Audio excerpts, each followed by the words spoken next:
Students, हम बात करेंगे टेम्पररी हार्डनेस को, वाटर में से टेम्पररी हार्डनेस को कैसे क्लार्क्स मेथड यूज करते हुए रिमूव किया जा सकता है। तो हम पहले ये देखेंगे कि हार्ड वाटर क्या होता है। हमारे पास हार्ड वाटर जो होता है वो ऐसा वाटर होता है जिसके अंदर जो है वो हमारे पास जो है वो डिसॉल्व फॉर्म में कैल्शियम के और मैग्नीशियम के जो है वो आयंस मौजूद होते हैं। ठीक है, अब हम ये देख लेते हैं कि जो टेम्पररी हार्ड वाटर होता है उसके अंदर जो होते हैं वो हमारे पास होते हैं बायकार्बोनेट्स होते हैं, कैल्शियम के और मैग्नीशियम के डिसॉल्व फॉर्म में। ठीक है, ये बायकार्बोनेट्स के लिए हम यूज करते हैं। और जब कैल्शियम का बायकार्बोनेट की हम बात करेंगे तो ये हमारे पास होता है कैल्शियम बायकार्बोनेट जो वाटर में सॉल्युबल होता है। ठीक है, और ये वाटर में डिसॉल्व फॉर्म में मौजूद होता है। जबकि मैग्नीशियम बायकार्बोनेट भी बिल्कुल इसी तरह होता है कि मैग्नीशियम और ये बाइकार्बोनेट आ गया। ठीक है, तो ये हमारे पास डिसॉल्व फॉर्म में जो है हम लिख लेते हैं कि ये जो है वो हमारे पास क्या होते हैं, डिसॉल्व फॉर्म में जो है वो वाटर में मौजूद होते हैं, जिसकी वजह से क्या होता है कि हमारे पास जो है वो हार्डनेस आती है। कौन सी वाली? Temporary hardness. क्लार्क्स मेथड की बात करें तो क्लार्क्स मेथड हमारे पास क्या होता है, इस मेथड में हम क्या करते हैं कि हमारे पास होता है हार्ड वाटर। ठीक है, हम टी लिख रहे हैं टेम्पररी के लिए, और हमारे पास होता है क्या चीज, हमारे पास होता है हार्ड वाटर।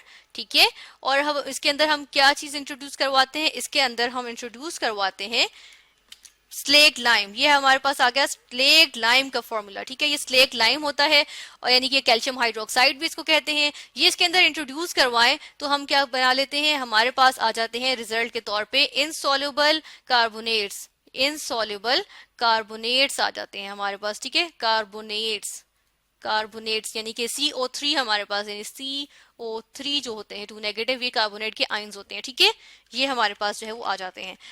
किस किस के? कैल्शियम और मैग्नीशियम के आयंस होते हैं हार्ड वाटर में, इसलिए कैल्शियम और मैग्नीशियम के आते हैं। और कैल्शियम और मैग्नीशियम के जो कार्बोनेट्स होते हैं वो हमारे पास होते हैं, वो हमेशा इनसॉल्युबल रहते हैं वाटर में। किस वजह से? क्योंकि वो जो है वो डिसॉल्व नहीं होते। ठीक है, तो वो जो है इनसॉल्युबल रहते हैं कैल्शियम के और मैग्नीशियम के कार्बोनेट्स।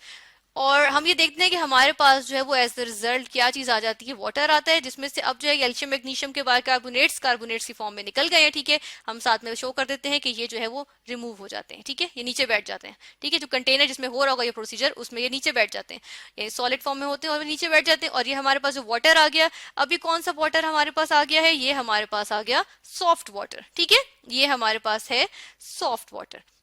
इसकी अब हम देख लेते हैं कैल्शियम और मैग्नीशियम के साथ कि क्या रिएक्शंस होते हैं। हम देखते हैं, सबसे पहले हम देख लेते हैं कैल्शियम के साथ। ये हमारे पास कैल्शियम आ गया कि कैल्शियम का जब हमारे पास बाइकार्बोनेट मौजूद था, ये हमारे पास है बाइकार्बोनेट कैल्शियम का। ठीक है, ये हमारे पास डिसॉल्व फॉर्म में था, हम एक्वस लिख देते हैं।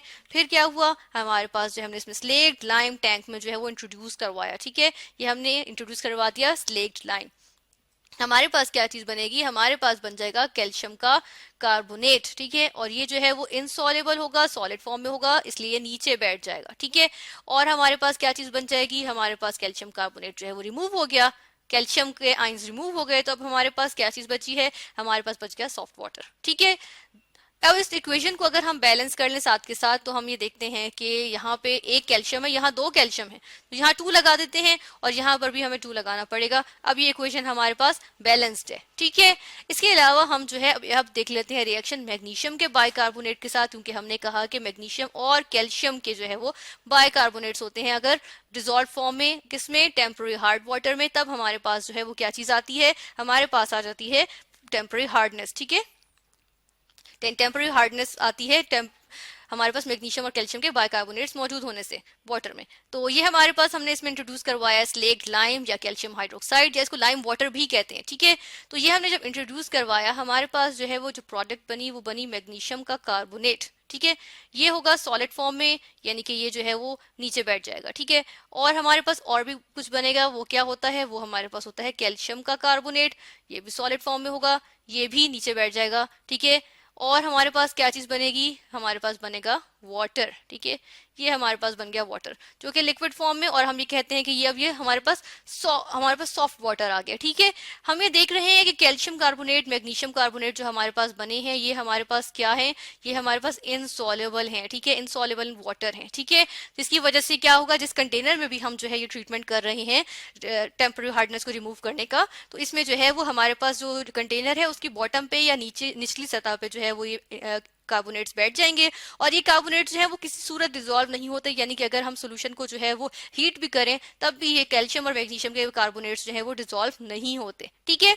तो हमने देखा कि हमारे पास जो है वो हार्डनेस हमने रिमूव की क्लार्क्स मेथड यूज करते हुए, और क्लार्क्स मेथड जो है वो हम लार्ज स्केल पे यूज करते हैं, यानी कि हम उस वक्त यूज करते हैं जब हमारे पास लार्ज कंटेनर्स में पानी होता है, यानी कि बहुत बड़े बड़े टैंक्स होते हैं हमारे पास, उसमें जो है वो हम क्लार्क्स मेथड का ट्रीटमेंट करते हुए हम क्या करते हैं, हम जो है वो हार्डनेस को यानी टेम्पररी हार्डनेस को रिमूव करते हैं। किस तरह से कि हम डालते हैं स्लेक्ड लाइम, ठीक है, स्लेक्ड लाइम को जो है वो इंट्रोड्यूस करवाते हैं टैंक में, और हार्ड वाटर जो है उसके जो बाइकार्बोनेट्स होते हैं कैल्शियम और मैग्नीशियम के, वो इनसॉल्युबल कार्बोनेट्स में तब्दील हो जाते हैं और हमारे पास आ जाता है सॉफ्ट वाटर।